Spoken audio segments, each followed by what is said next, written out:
The year was 1930, and the Arctic night stretched endless over the barren tundra of northern Canada. Joe Labelle, a seasoned fur trapper familiar with the region, paddled through frozen silence toward Anjikuni Lake. He expected laughter, smoke, and the warm glow of firelight from the Inuit village he often visited for trade.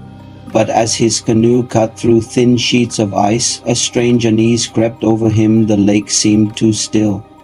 He saw faint smoke trails rising from the shore, but no movement, no voices, not even the distant bark of dogs. Labelle stepped ashore, calling out to the villagers, his voice echoing unanswered across the icy air. Every hut stood perfectly intact, doors open, fires still smoldering, yet not a single person appeared. Pots of stew sat, half-cooked over coals, and fish nets lay freshly pulled from water abandoned mid-task. He entered the first hut, finding clothes, tools, and family belongings, everything except the families themselves. A deeper chill took hold as he realized entire households had vanished, leaving behind their very lives. Outside, the air was unnaturally silent, no footsteps, no laughter, no sounds of life. Even the sled dogs, once loyal companions, were found dead and frozen in their harnesses near the village edge. It was as if every soul had vanished at once, leaving the world paused in a moment of quiet terror.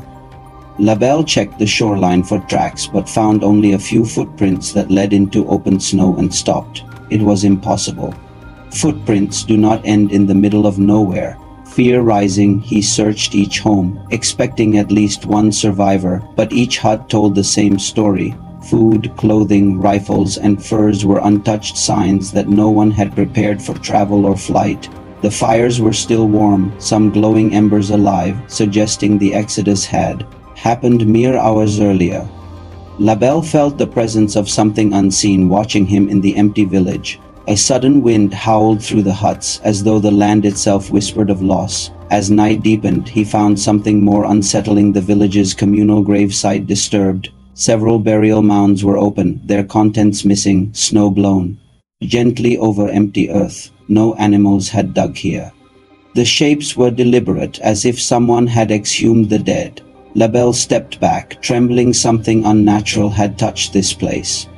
He knew he had to leave before darkness consumed him too. He sprinted to his canoe, paddling through ice shards toward the nearest telegraph post. Behind him, the village faded into a faint orange glow under the northern lights. When he finally reached the small outpost at the pass, his report sent a shock through the frozen frontier. Authorities dismissed it at first, thinking exhaustion had played tricks on him. But when Labelle's message reached the Royal Canadian Mounted Police, they dispatched an immediate patrol. RCMP officers arrived days later and confirmed the impossible. An entire community was gone. Their official report described huts intact, supplies left untouched, and dogs dead of starvation. The fires still burned, food remained fresh, but every man, woman, and child had vanished. It was unlike anything recorded in the Northern archives. The frozen silence seemed to guard whatever truth lay beneath it. Word spread across the frontier like wildfire carried by the wind. Trappers whispered of the ghost village of Anjikuni Lake. Elders said spirits of the tundra had claimed the living, taking them beyond the Aurora's light. Labelle's name became legend, the man who found a village erased by mystery. But deep down, he wondered if what he saw was truly meant to be found. When newspapers caught wind of the story, they printed sensational headlines across North America. Entire Arctic village disappears overnight, read the Toronto Star. Ghosts in the snow, claimed the Washington Herald. The story reached New York, Boston, and even rural Pennsylvania, spreading unease far beyond Canada. Americans compared it to Roanoke, another settlement gone without a trace. RCMP searches continued for weeks, combing frozen lakes, caves, and tundra valleys. They found only fragments, a broken sled, scattered tools, and trails that led nowhere. Investigators confirmed no sign of struggle, no blood, no footprints beyond the village. Even the dogs' frozen postures suggested sudden panic before death. It was as though the cold itself had swallowed them whole. Trappers refused to visit the area, calling it cursed ground. The few who dared reported hearing whispers on the wind and seeing lights dance unnaturally over the lake. Some claimed to hear distant voices calling names that no one living knew. Fear spread through the frontier, turning Anjikuni into forbidden land. The RCMP eventually sealed their report, leaving questions unanswered. For Joe Labelle, the experience marked the end of his trapping days. He retreated south, haunted by nightmares of empty huts glowing beneath the Aurora. He told his story only a handful of times, each version quieter than the last. When he died, his notes vanished like the people he once found. Only fragments remain in archives and legends. Over the years, skeptics accused Labelle of exaggeration, but no one proved him wrong. The physical evidence, photographs, police records, and testimony confirmed something happened there. Yet what exactly had occurred was lost to the white silence. Historians described it as an event beyond reason or nature. For the people of the Arctic, it became a cautionary tale whispered by firelight in the decades that followed.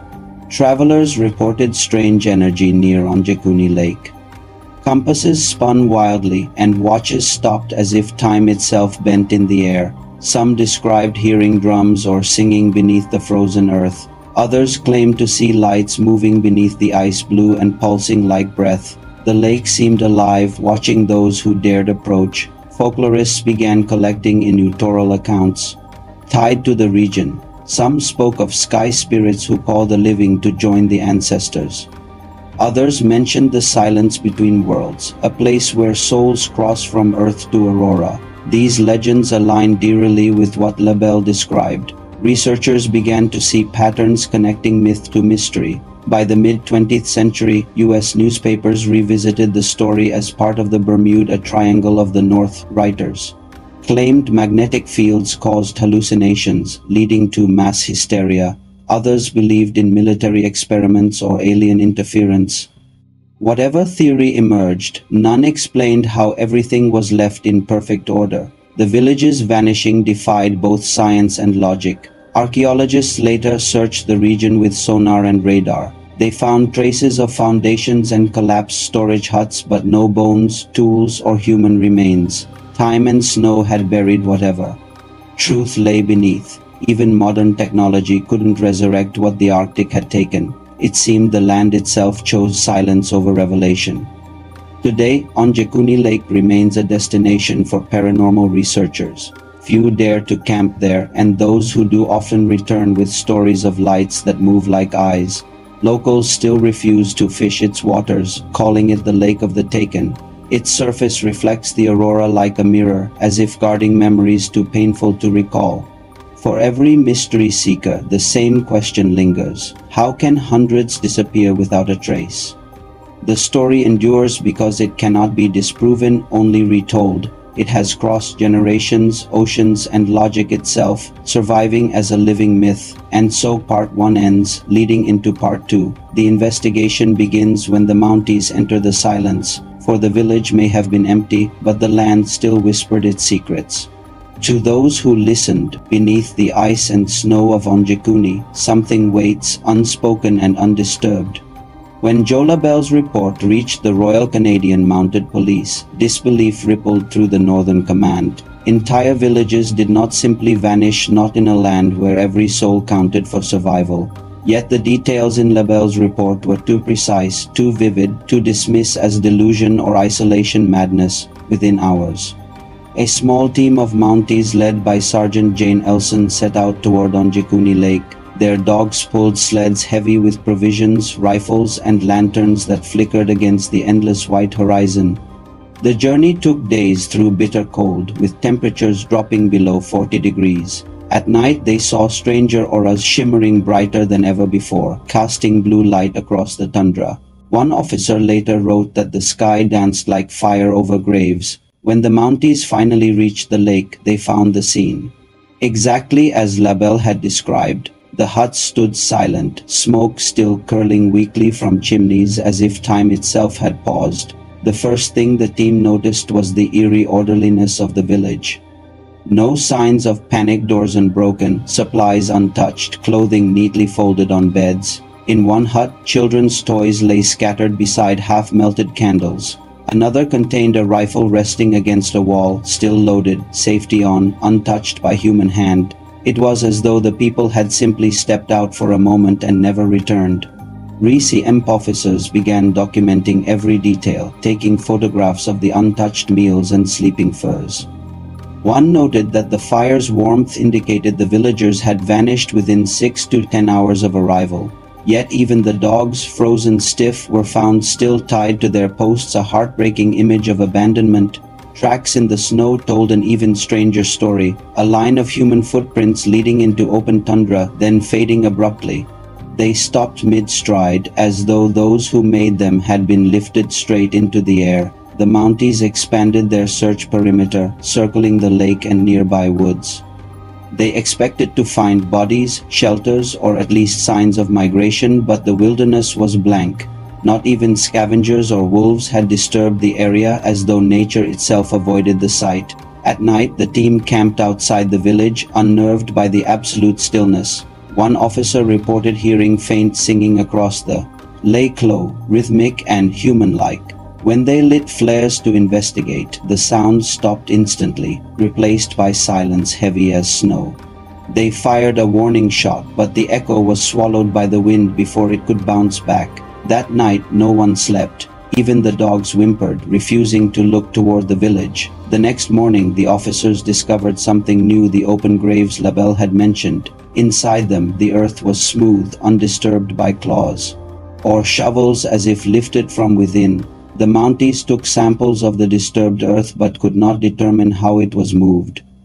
Near one of the mounds, they found a single bone, not human, but carved as a charm or talisman. It depicted a spiral surrounded by 3 lines, a symbol no one could identify. Locals later said it resembled an Inuit warning sign: "Do not follow the light." The Mounties carried it with them, though several claimed it brought nightmares. 4 weeks afterward, as days passed, the investigation grew stranger. Compasses malfunctioned, spinning uncontrollably whenever near the center of the village. Watches stopped working, their hands frozen at the moment of arrival. Cameras jammed, producing blurred images filled with streaks of light. Sergeant Nelson noted in his journal, "Something interferes with instruments, magnetic or worse." Despite the anomalies, they continued documenting everything for the report. The official notes described: no struggle, no decay, no signs of violence, total disappearance of all inhabitants.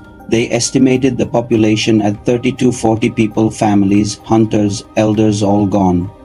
The team searched a 3-mile radius for 2 more days without finding evidence of life. Even the nearby streams seemed unusually quiet, fish absent from normally thriving holes. At one point, a Mountie thought he saw movement near the tree line, figures watching from afar. But when they approached, nothing was there except unbroken snow. The only proof of their presence came from faint impressions shaped like bare human feet, melting as they approached.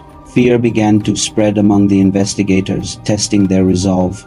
Some whispered they should leave before the same fate befell them. Sergeant Nelson refused to withdraw, determined to complete his mission. He believed answers lay hidden within the huts themselves. That evening he entered the largest dwelling, thought to belong to the village elder. Inside he found a journal written in Inuktitut. On sealskin parchment, the last recorded words of the missing. The translation read, "The lights came from the sky. We follow the singing above the clouds." Nelson froze. The words seemed both spiritual and chillingly literal. The handwriting ended abruptly mid-sentence, the ink smudged by what appeared to be water drops. Some argued they were tears.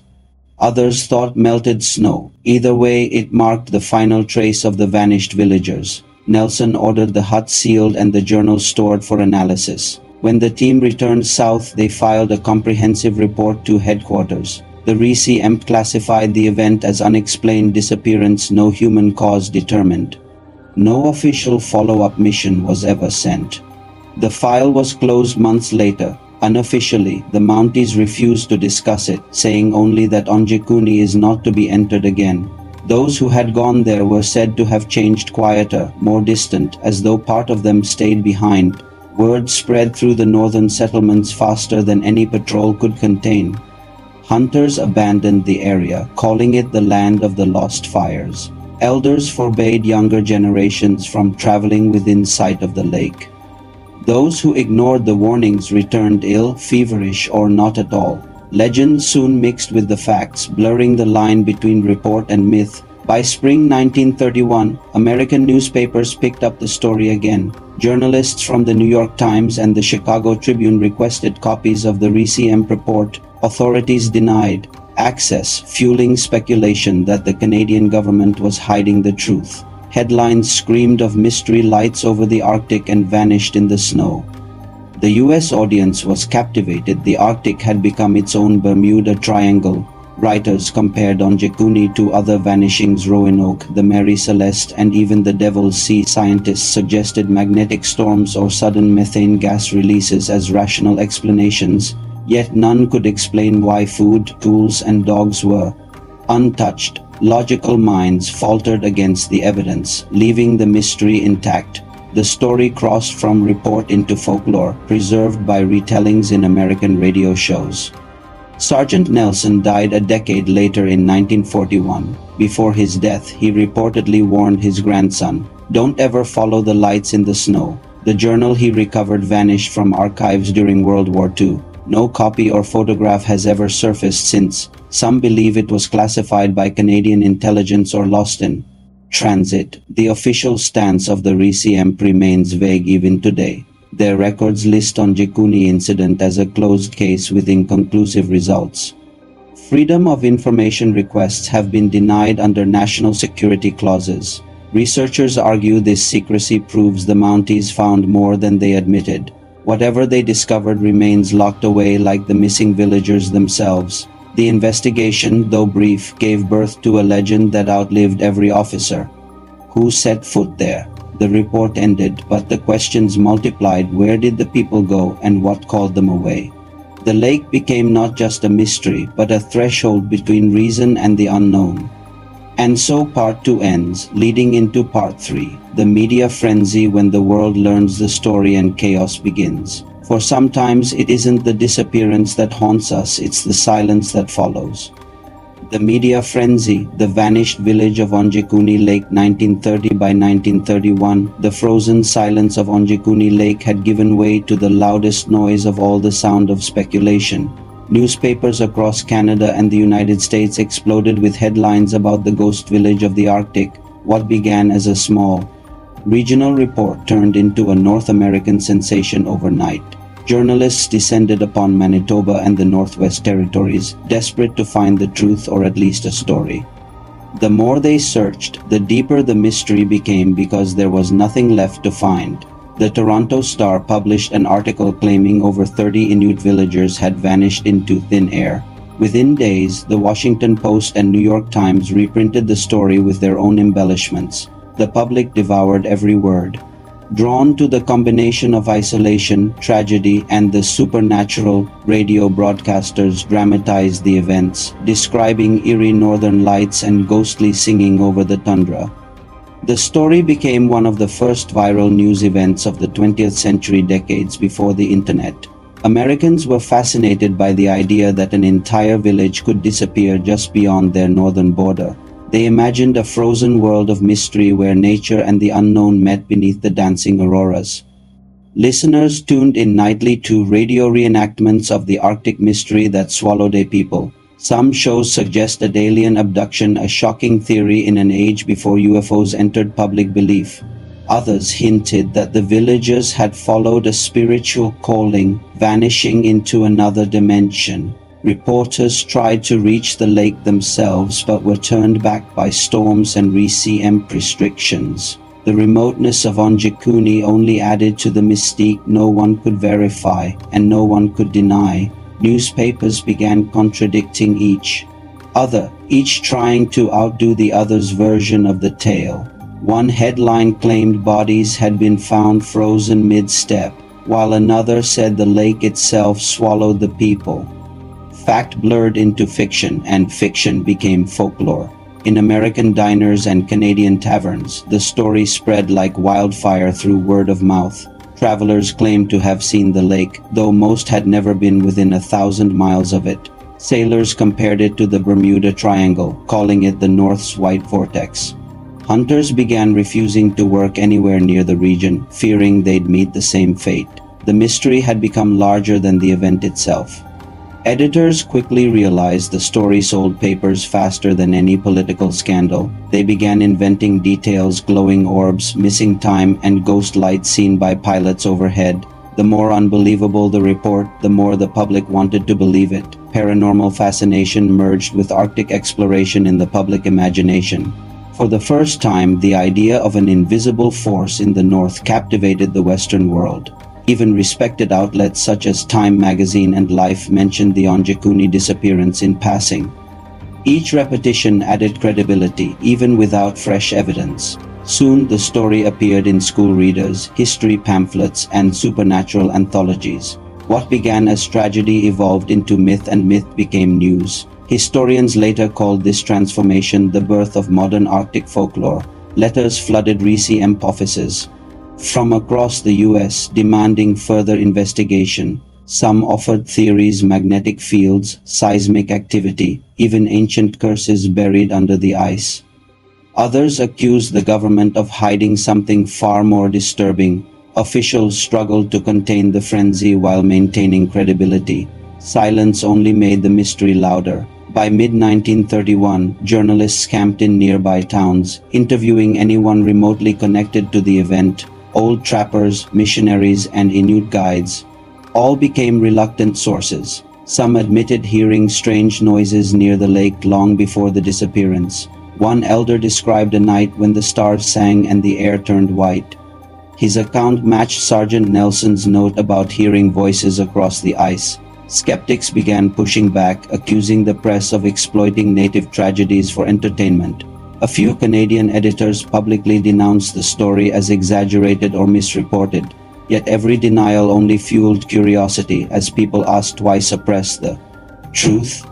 Conspiracy theories began forming, suggesting the Mounties found something unexplainable. The missing journal, the magnetic readings, the forbidden access all became parts of a growing legend.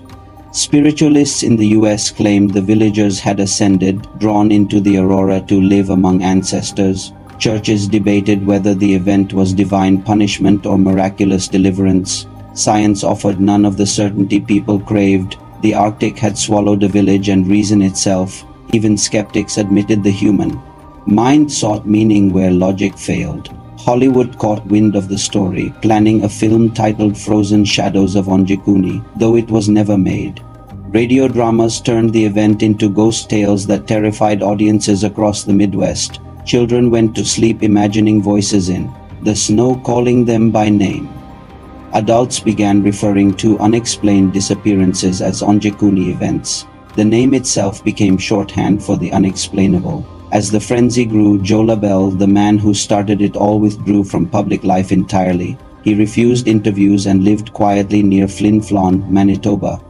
When asked by a local priest why he wouldn't speak again, he simply replied, "Because I still hear them." Those words became immortalized in print decades later. His silence only deepened the legend's mystery. Meanwhile, the RCMP attempted to downplay the case, releasing statements of journalistic distortion, yet their unwillingness to provide the original report kept suspicion alive. People assumed something in that file was too strange for the public to handle. Even decades later, the missing documentation would haunt historians. The case became a ghost in the archives, existing, yet unreachable. During the Great Depression, the Anjikuni mystery remained a rare story that united people in wonder and fear. Families huddled around radios listening to the retelling, their minds filled with icy images of the vanished. It offered escape from their struggles, a reminder that mystery still existed in a rational world. Psychologists later argued this need for mystery kept the story alive for generations. The human mind, they said, is addicted to the unexplained. By the 1950s, when UFO culture swept through America, Anjikuni resurfaced as evidence of alien intervention. Authors claimed the northern lights were portals through which the villagers were taken. Others suggested ancient civilizations beneath the ice, erasing evidence of their existence. Skeptics called it fantasy, but believers saw patterns that couldn't be ignored. The mystery evolved with time, adapting to every era's fear and fascination. By the 1970s, television revived the case in documentaries like Unsolved Mysteries of the North. The dramatizations used Joe Labelle's original route and recreated the empty huts. Viewers were stunned by the haunting realism, keeping the legend alive for a new generation. Paranormal investigators began visiting the region, searching for magnetic fields or psychic echoes. Every expedition returned more questions than answers. The Canadian government finally labeled the story folklore, but by then it was too late. Once myth enters public consciousness, it becomes untouchable. Historians can debunk details, but they cannot erase imagination. Anjikuni Lake had transcended geography. It was now a state of mind. The vanished village lived on, not in records but in belief. The frenzy faded eventually, but the legend endured, reshaped by every generation that rediscovered it. Each retelling added new fear, new wonder, and new theories. And so Part 3 ends, leading into Part 4, the theories and the skeptics, the battle between belief and reason. For once a story escapes into the world, it belongs not to truth, but to those who believe it most. The Anjikuni mystery had become immortal not through proof, but through obsession.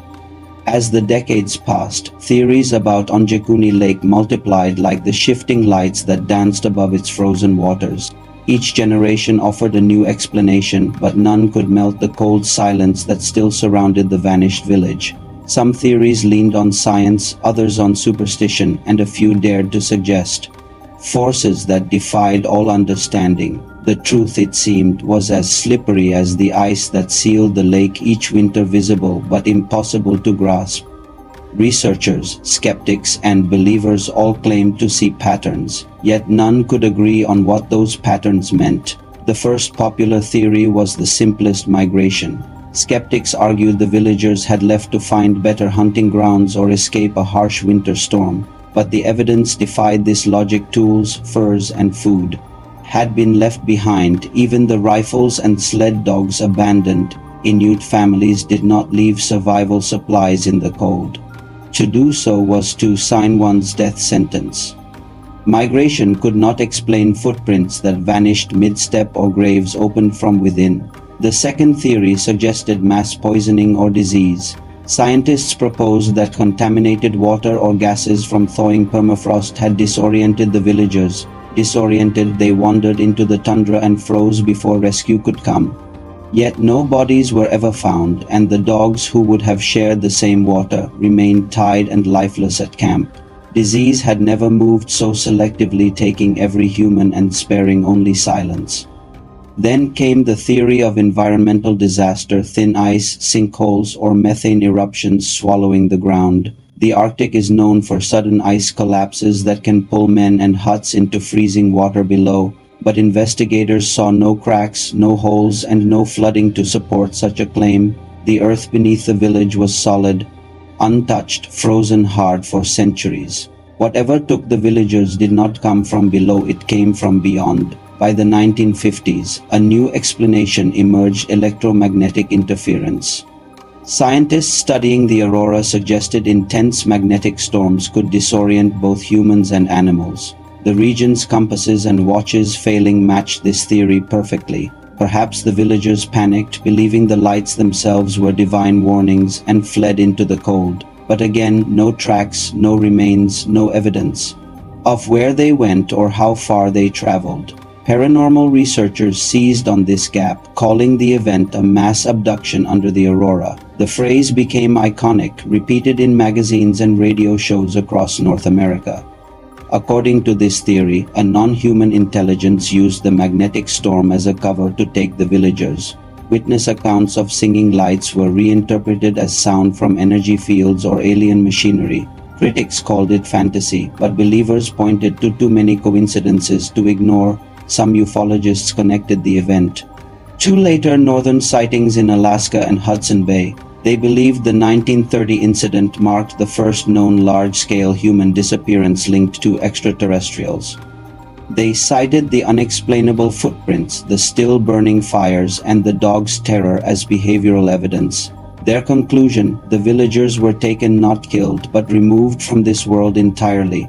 Though incredible, this theory captured the imagination of millions. Not everyone looked to the skies, some looked to the spirits below.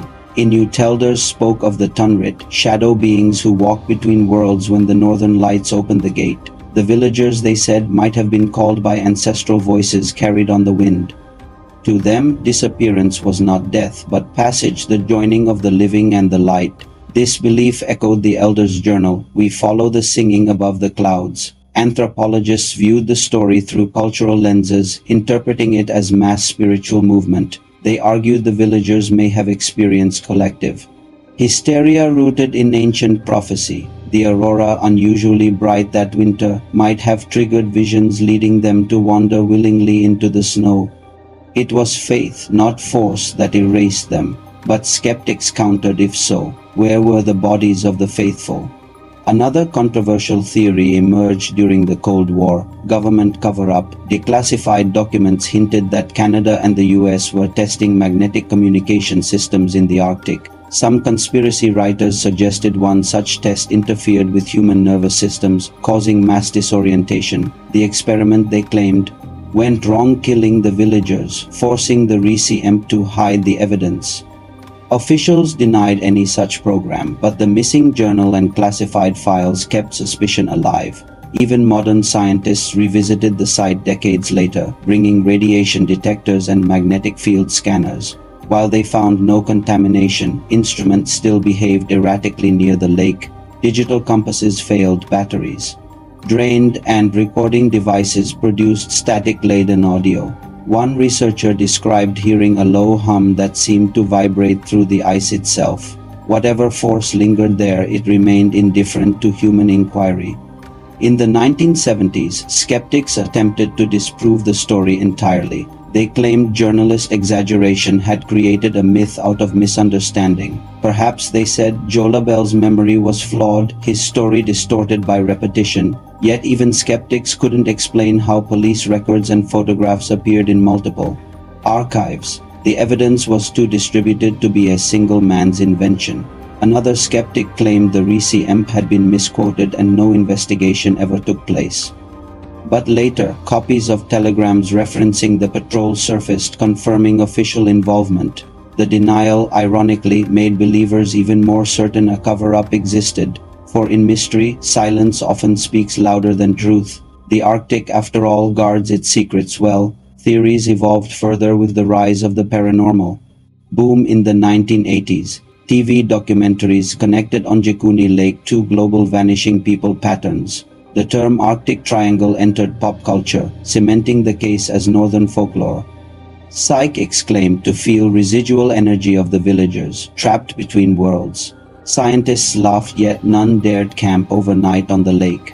By the 2000s, digital forums reignited debate, mixing skepticism with modern curiosity. Satellite images showed strange geometric patterns beneath the frozen lake surface. Experts dismissed them as natural sediment formations, but believers saw architecture, something ancient and buried. The idea of an Arctic civilization lost to time took root online. It was no longer about what happened to the villagers, but who had been there before them. Modern folklore professors now teach the Anjikuni case as a study in collective myth-making. It represents the intersection of journalism, culture, fear, and wonder. The truth may never have mattered. What mattered was how people needed to explain. The unknown theories became reflections of belief itself. The more time passed, the less anyone sought proof, only the comfort of imagination. Yet deep down, even skeptics admit one undeniable fact: the village existed, and it no longer does. No trace of rebuilding, no descendants, no official explanation. Only cold silence remains. The Arctic swallowed its secret as completely as the snow swallows footprints. And so every theory from migration to abduction lives in the void where evidence ends.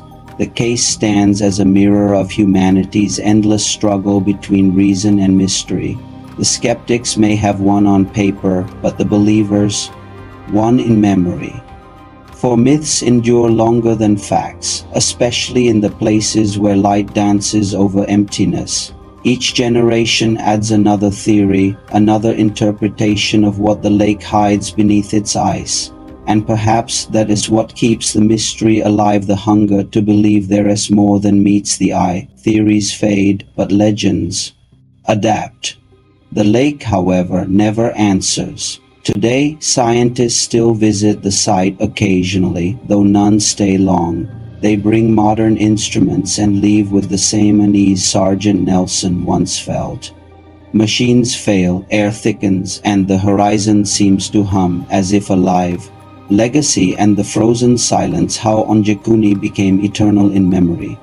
For while the world debates the theories, the lake waits quietly, keeping its secret beneath the ice. Legacy and the frozen silence, the vanished village of Anjikuni Lake, 1930. Nearly a century has passed since the frozen silence of Anjikuni Lake swallowed its last voice, yet the mystery endures. Time, like the snow, has buried the evidence, but not the story. The legend remains alive in whispers and winter wind, for every theory disproved, a new one rises, feeding the eternal hunger of those drawn to things that cannot be explained. The lake itself remains unchanged, shimmering beneath the aurora, beautiful, cold, and impossibly indifferent to history. It is as if the land remembers but refuses to speak. The Inuit elders still tell stories of the night the lights sang, warning younger hunters never to camp by the northern shore. They say those who listen too long to the singing sky may hear voices calling their names and never return. Modern explorers dismiss these tales as superstition, but none stay after dusk, when the air grows still and heavy. Even today, travelers describe an overwhelming sense of being watched near the site of the vanished village. Their compasses spin, their radios hum, and their fires sputter out without wind. In the nearby settlements, Anjikuni has become a ghost story told each winter as snow begins to fall. Children are warned not to wander far from camp or follow strange lights across the frozen plain. The story is not told to frighten, it is told to remind. The Arctic gives, but it also takes, and sometimes it takes everything. The people of the North live with that knowledge carved into their bones. Historians still debate whether the story was fact, myth, or a blend of both. Yet even the most skeptical researchers admit one truth: no other case matches its eerie consistency. The police reports, newspaper clippings, and oral traditions all align around the same chilling details. Too many records for fiction, too few for resolution. The perfect storm for a mystery that refuses to die, decade after decade. New generations rediscover the tale and feel its quiet power. Documentaries, novels, podcasts, and late-night radio all revisit the frozen lake of 1930. Each retelling adds modern context: aliens, government cover-ups, magnetic portals, or mass delusion. But in truth, the story's strength lies not in explanation, but in the absence of one. Anjikuni is not a riddle to be solved, it is a mirror reflecting our fear of the unknown. Paranormal investigators continue to visit, setting up equipment on the ice and recording strange EMF spikes. They report hearing faint tones in the air, rhythmic and melodic, matching descriptions of the singing lights. Some describe seeing vague shapes moving beneath the frozen lake as if something shifts in the depths. Others experience time loss, hours gone, memories blurred before waking near their extinguished campfires. Their footage is always corrupted, sound warped, images overexposed by unexplainable light. Scientists call it psychological. Tricks of isolation, cold-induced hallucination, or stress from magnetic exposure. Believers call it proof, evidence that the villagers still exist somewhere, just beyond the veil of our reality. The argument between logic and mystery remains locked, as eternal as the ice that seals the lake each year. And so the Anjikuni story survives not through evidence but through awe. It has become less a case and more a myth of modern human imagination. Writers and filmmakers use the legend as metaphor, a warning of what happens when man ignores nature's power. They compare Anjikuni to the Titanic, the Roanoke Colony, and Dyatlov Pass, all stories of silence after chaos. Each represents humanity's fragile place between knowledge and mystery. In Anjikuni's case, even the silence feels alive, as though guarding what words cannot explain. The Arctic, indifferent and eternal, keeps the truth locked beneath miles of snow and time. In local museums, artifacts labeled from the lost village sit behind glass bone tools, charms, a cracked kettle, whether genuine or replicas. No one can say, but their presence fuels curiosity and sorrow. Visitors stare at them as if the objects might whisper answers if they listen long enough. But all they hear is the faint echo of emptiness, the sound of loss frozen in steel and ice. The mystery breathes through what isn't there. Internet forums have turned the case into digital folklore, debated endlessly by researchers and storytellers alike. Some argue the RCMP fabricated the entire event to hide an unrelated operation during the Depression. Others think the disappearance was real but spiritual, a collective, crossing into another existence. Each theory reveals more about the believer than about the lake. The truth of Anjikuni is personal, a space between science and the soul. Psychologists studying the phenomenon call it the Anjikuni effect. It describes how humans fill mystery with meaning, transforming the unknown into stories of comfort or terror. To forget what cannot be explained is impossible. To explain it is unnecessary. The effect keeps the case alive through imagination, not investigation. The villagers in that sense never disappeared, they became part of collective human wonder. Every few years, journalists trek north to revisit the story, hoping to rediscover its original spark. They return with frostbitten fingers, grainy footage, and the same conclusion: the lake remains untouched. No bones, no ruins, no evidence of habitation, just endless snow reflecting the pale glow of northern light. The silence there is almost sacred, heavy enough to make the heart tremble. Standing by the lake, one feels the weight of both time and eternity pressing down. To the Inuit, the mystery is not tragedy but transformation. They believe the villagers were chosen by the spirits. The sky took them, they say, not in punishment but in passage to a higher realm among the lights. This belief offers peace where the Western mind seeks reason. For them, the Anjikuni people did not die. They simply went home. Perhaps that is the truest explanation of all. In America, the case remains a cornerstone of Arctic legend. It appears in documentaries, university lectures, and online mystery series watched by millions. The idea that an entire community can vanish still grips audiences across generations. It reminds humanity that even in the age of satellites and science, there are places untouched by understanding. The North still holds secrets, and Anjikuni is its most enduring one. As night falls over the lake today, the Aurora once again flickers above the horizon. Green and violet ribbons of light twist and dance, painting the snow with ghostly color. Some say if you listen closely, you can still hear faint singing beneath the wind. Others claim to see faces in the lights, fleeting and sorrowful, watching from beyond. Whether illusion or truth, the sight leaves no visitor unchanged. The RCMP archives now treat the case as unverified event, cultural legend, but its shadow lingers in their halls. Officers stationed nearby sometimes refuse northern assignments, citing superstition as their reason. One veteran patrolman once said, "Up there, you don't feel alone, even when you are." The quote appears in local papers each time the mystery resurfaces. It captures the haunting intimacy of the story better than any official report. Modern explorers install GPS trackers before venturing close, yet half return reporting malfunctioning signals. Batteries drain, electronics freeze, and compasses twist wildly toward the Aurora. The same magnetic chaos first noted in 1930 still hums in the air. The Arctic, unbothered by human theories, continues to guard what it took. Every question dies on the wind before reaching an answer. To this day, no remains, documents, or direct descendants of the Anjikuni villagers have ever been identified. The last trace of them exists only in words and in the still, shimmering lake that bears their name.